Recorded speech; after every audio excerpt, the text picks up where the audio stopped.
শেষ যে বিদায় হজের যে ভাষণ সেখানে বলেছিলেন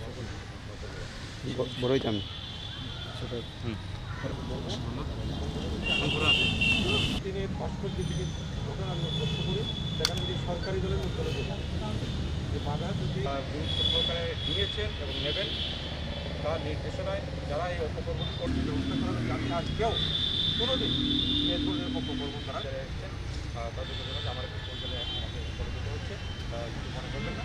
ধন্যবাদ। জয় বাংলা।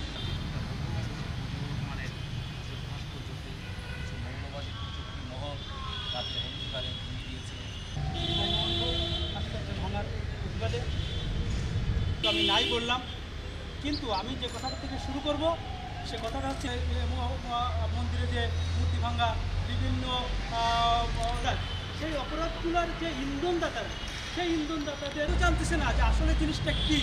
এবং আমি বলতে পারি যে বিশ্বে নেই শুধুমাত্র দাঙ্গা ফ্যাসাদের জন্যই তারা মনে করে দাঙ্গা ফ্যাসাদ করেই তারপরে বাঘায় যতীনের সেই ভাস্কর্য ভাঙা হলো। বাঘায় যতীন সম্পর্কে তাদের কোনো ধারণাই নাই যে দ্বিতীয় বিশ্বযুদ্ধের ব্যবস্থা করা হোক এবং এই যে মৌলবাদী গোষ্ঠী বা এই যে অজানা যে